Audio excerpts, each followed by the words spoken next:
All right, hello, this is Martin again with another issue of kicking the BoBo with the Uber driver. I got a new passenger in here. What's your name, bro? Dustin. Okay, his name is Dustin. Dustin, before we start, do you have a problem with me recording this conversation? No, sir. All right, okay, so Dustin, where you from? Originally from California, lived in Oregon for 7 years, and then lived out here since November. And I hear y'all is in Austin, Texas. So when you said Oregon, what part of Oregon? Eugene, Oregon. Okay, so I'm going to tell you some wild stuff. All right, so I had a CBD dispensary in Killeen, Texas, that I just recently closed because I relocated here to Austin, and so my grower, my cultivator, was in Ontario, Oregon. Okay, makes sense. Okay, so hey yo, because it's considered the best place in the U.S. to grow bud. Yep. Because it has 17 more days of sunlight than Humboldt County, and Californians don't like that. But man, I'm telling you, so this guy is like I said, a 4th generation organic grower. So his family has been growing organically for over 100 years. So you got to think it's in his genes. Even his worst is better than most people's best. Oh, 100%. Yeah, and so anyway, it was just killing. But it's just funny you said that, because when I would go to there, it's like, yo, I'm the only black person in the whole city, and we go into a restaurant and you can hear farts dropping, clink, clink, like who let him in? Who's he with? It was crazy though, bro. But it was no problems. But it was just crazy being up there. It's a different world out there. Like moving out here, and the first time I smoked with any of my friends out here, I was like, this shit sucks. It's Dustin, y'all. All right. Okay. Yeah. So the bud was sucky. Yeah, okay. Not it. Like, okay. I found a friend that like knows someone in his family that like grows stuff, and like that's where the decency's at. But like, it's different out here. Like when I went back last time I went back home, people were like, how is it out there? And I was just like, it might grow once it becomes legal if it does out here, but you never know. But I don't take that. See, you're speaking facts, right? Now, I'm not saying that all Texas bud is boo-boo, but so it's like when you into this, like a lot of people just smoke bud, but when you into and you understand, the process and blah blah blah, you know more. Yeah. And so, like my hemp, I would like say, Texas doesn't have cannabis, so I was just getting hemp. Yeah. And so most people are not aware that you can get a real buzz, a real hot from hemp. Yeah. But they never. But the majority of people never are exposed to that type of hemp. So even the bud that they get, the bud that people are smoking is mostly been in a warehouse for like 2 years. Yeah. And the thing about bud is bud can lose 70% of its potency in 7 days. I'm sorry, it loses 50% of its potency in 7 days if the humidity isn't right. So you're telling me you had this bud in 2 years in a warehouse for 2 years before it hit the street. You know what I mean? Unless you know about connoisseur bud, which most people don't have. Anyway, so the hemp that I was getting was basically connoisseur hemp. So I never put any bud out that was over 12 weeks from harvest. And listen, man, people would hit it and they'd be like, is this legal? I had the police. Well, it was the military, because Fort Hood, which is okay. Right there. So the soldiers come in, like Texas. Even though that you buy from Texas, you're not supposed to be selling smokable hemp is not legal. So I might have pre-rolls in there, and I sold hemp, but I sold his tea.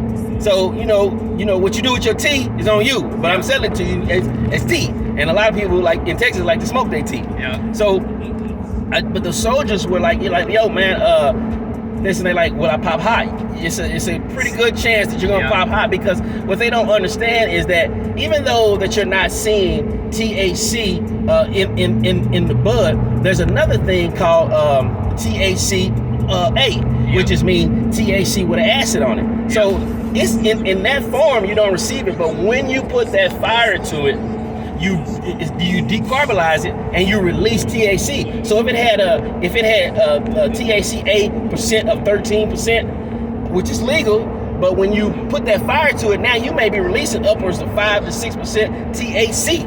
And now you be like, so 5 to 6% THC is Reggie. That's street level Reggie. And you know, and so the police just swore up and down that I was selling drugs, you know what I mean? But yeah, that's kind of the reason why I got out of it, man, because they was just harassed. It's like, man, this black guy, he's got to be doing, there's no way he just getting bud. No, but one funny story is, about 2 months after I opened, these white guys pulled up, and you know, it was orchestrated. And Harley motorcycles, you know, all the leather and crap and come in there, and they might have thought that, you know, this is just a businessman. They don't have nowhere to, you know, they mean to reform thug, you know. So he one of them stays out with the motorcycle, the other one comes out in here, and he says, I heard you been selling bud on my territory. I said, yeah, I swear. I was like, what? He said, you know, like it was like some real movie type stuff. I'm like, what? I like, dude, I'm selling hemp. He says, no, we heard that you're selling up. I said, this is hemp. I broke it out, blah, blah, blah. I gave him some, you know what I mean? He left. He came back 2 days later. He said, dude, is that's really hemp? He said, that's better than my bud. Yeah. Well, dude, it's wild because like even like Delta 8, like that's something that, I mean, there's times you get high of Delta 8, right? If it's like vision and I feel like this and well, see, that's the thing. So that was my special. I'm the first distributor of Delta 8 in Clinton, Texas. And yeah, because everybody was scared. Yeah, you know, I got nuts and things. You know what I mean? So I jumped out there, you know, because I'm like this. As long as it's legal, I'm not tripping. Yeah. So let me give you the thing about Delta 8. So let me give you the thing about THC. So THC is made of 3 molecules. 8 of Delta is Delta, the whole name of Delta chocolate is a great THC.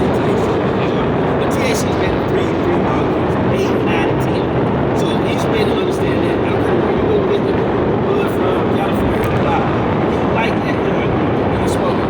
That first 30 to 45 minutes, that part where you're like, you giggly, and that part where you're like, huge hunger, that's Delta 8.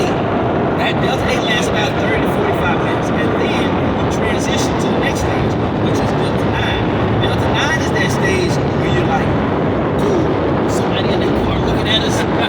That's still the side part. That's what's not in it. That's what's not in Delta 8. That's what it's really like. Okay, so man, and then you got Delta 10, but nobody, to be honest, nobody really knows how to explain Delta 10 because Delta 8, Delta 9 is something like that. But so now here goes, this is the thing. All right, so when I got into the Delta 8 game, it was crap. I'm like, man, this is crap, right? And then I ended up meeting this white guy in Austin, and he had been to prison. He got out, and he's working for this other guy who got like, he was from California. He knew all the big names, and so the Delta 8, when I hit the Delta 8 at a factory right here, they manufacture right here, and when I hit it, I was like, yo, dude, this is not liquid, this is hot. And he's like, nah, it's not hot. I said, dude, I'm buzzed, I'm red right now. He's like, nah. So then they taught me the percentages. Okay, so what they had was 85%. And then they taught me the game about, listen, man, you don't deal with nobody that doesn't use the DEA lab, because there's only 3 DEA labs in the United States. And what happens if you get hemmed up with hemp or Delta 8 or whatever, they use the other thousands of labs, or in court, the only one that can save your ass if it came from the DEA lab testing. So it's like, I said, why do people use DEA lab? Because those are the people that are pushing the limits. They want to have the best product and still be legal. So the industry standards was, you know, if you go into a convenience store, you get Delta 8 THC. It's mostly going to be 40 to 50% THC, Delta 8 THC. If you go into a smoke shop's going to have you anywhere between 60 to 70%, depending on which smoke shop you go into. But when you go into a CBD dispensary, most of the time, they're people going to give you anywhere from 70 to 85%, again, depending on the medicine in the dispensary and the nuts of the person who owns that dispensary. And so what I was doing was, this guy that I was using, I told you about the Oregon, yo, this dude was giving me 90%, 92%. I'm talking about people like, this is better than my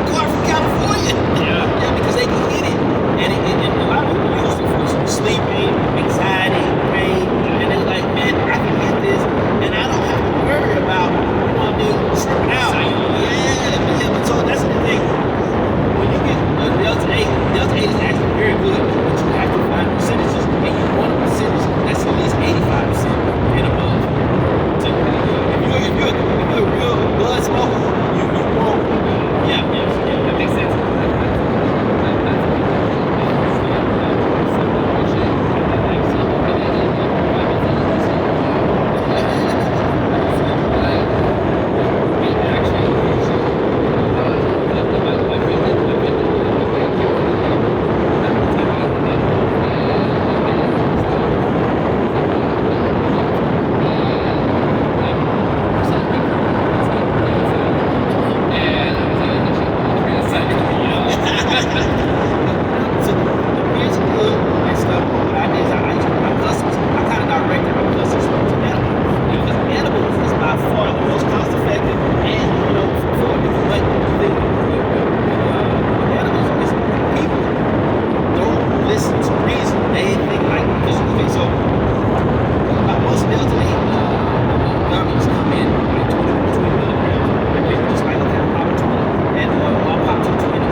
do CBD coffee?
40 milligrams.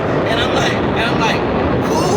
So I just tried one. So I popped one, and then now I'm with 3 dudes. I'm with, people like my head fake. You know what I mean? We had to fall out. But he don't even do no drugs. He don't do drinking, nothing. He's straight. You know what I mean? Straight. You know, straight. All about his money.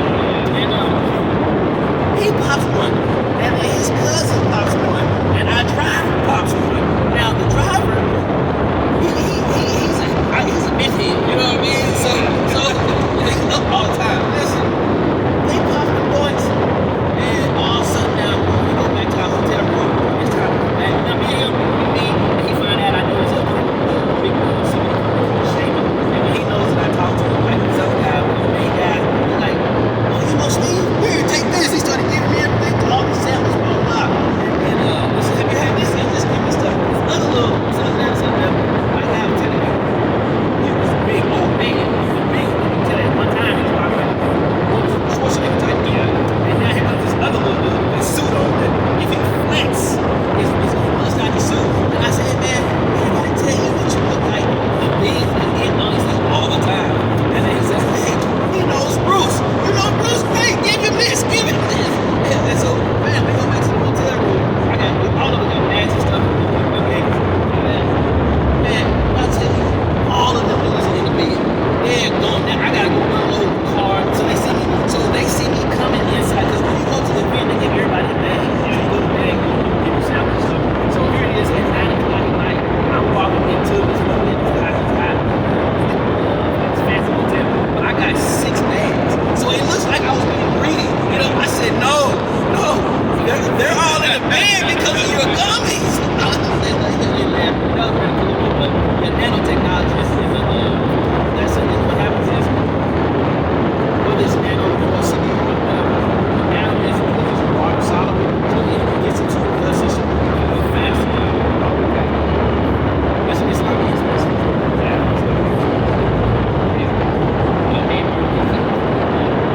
So it's less than that. If you see they got big drinks. So that's the whole nano.